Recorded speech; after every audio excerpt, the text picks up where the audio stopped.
Naam, assalamu alaikum warahmatullahi wabarakatuh.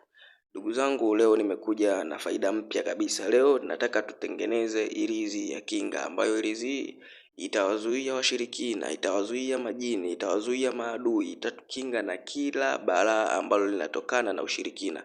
Iwe yametumwa ni jini maiti, au yametumwa ni jini yupi, au yametumwa ni uchawi yupi, au yametumwa ni pepo yupi, awe umefatwa na wanga usiku wa manane, basi ndugu yangu, kinga hii itaweza kukustiri na kukinga kwa nguvu kubwa kabisa. Nini cha kufanya ndugu yangu? Kwanza haraka haraka tuangalie faida za kinga hii. Faida ya kwanza, kinga hii itakukinga dhidi ya maadui. Pia uchawi wote utakaotumwa kwako hautofika. Ndugu yangu, uchawi huo utarejeshwa sehemu iliyotoka. Namba mbili, faida yake ya pili, kinga hii itaifanya nyota yako kuwa ngumu, yani nyota yako kuwa ngangari upande wa maadui zako. Hata kama waishushe kiasi gani, nyota yako haitoweza kushuka. Jambo lingine, ukikutana na adui yako aliyokufanyia uchawi, ataanguka hapo hapo au atakimbia kubadilisha njia kwa haraka sana. Ndugu yangu, hii haina kujaribu, hii ni kufanya. Na kama itakuendea tofauti, basi inshallah ndugu yangu, njoo nidai pesa, kwa sababu chochote tunachokitoa ni kitu kilichopimwa na ni kitu ambacho kina manufaa ndani yake. Nini cha kufanya haraka haraka? Ndugu yangu, unateseka, tafuta mmea unaitwa cactus. Ujui ndugu yangu, ni huu hapo unaopitisha kwenye picha. Tafuta mmea unaitwa cactus. Ukishapata mmea unaitwa cactus, tafuta majani ya mti wa mpela wa kienyeji, majani ya mti wa mpela poli. Ndugu yangu, ukishapata, tafuta chumvi ya mawe. Nayo ukishapata ndugu yangu, kusanya hivi vitu vyote, twanga pamoja. Ukishatwanga paka umepata unga, utaandaa kitambaa chekundu. Ukishaandaa kitambaa chekundu ndugu yangu, hicho kitambaa chekundu ndio kitakuwa kama mfuko wa ilizi yako wa kinga. Lakini pia kama unaweza kupata ngozi ya mnyama, unaweza kutumia kama ngozi ya ng'ombe au ngozi ya mbuzi.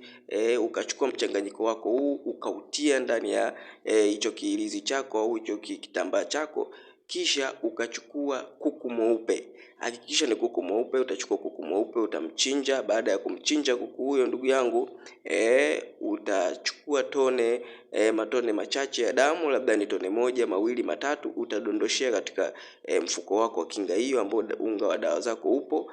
Baada hapo utaanza kusuka kwa uzi mwekundu. Utachukua sindano na uzi mwekundu, au umekosa uzi mwekundu, chukua uzi mweupe. Utaanza kusuka taratibu ile ilizi yako kwa kuzungusha. Unasuka vizuri kabisa kwa pembeni, unasuka. Baada ya kumaliza kusuka ndugu yangu, mpaka hapo ilizi yako itakuwa imeshakwisha kukamilika. Hakikisha ndugu yangu, kokote kwenye jumuiya unakotaka kwenda ambako unahisi hakutokuwa salama, kwenye sehemu zenye watu wengi, hakikisha umebeba ulinzi wako, umebeba kinga yako, ipo katika mfuko wako au umeifunga katika mkono wako, aidha ni wa kulia au wa kushoto. Ndugu yangu, hakikisha unatembea na kinga yako. Adui yoyote utakayekutana naye hatakuweza kamwe, hataweza kukutumia ubaya wote, hataweza kukuloga, hataweza kukutingisha kwa jicho la husda, hataweza kukufungia maisha yako, hataweza kufunga miguu yako, hataweza kufunga biashara zako zilizokuhusu wewe. Ndugu yangu, Mungu akijalia pesi, nitawaletea kinga ya kukinga biashara zetu na mambo mengine na familia na nyumba, inshallah panapo majaliwa yake Mwenyezi Mungu na uzima. Lakini leo kwanza tuangalie katika masala ya sisi wenyewe kujilinda, kwa sababu bila wewe hakuna jambo lolote linaloendelea, hakuna familia, hakuna maisha, hakuna jambo lolote.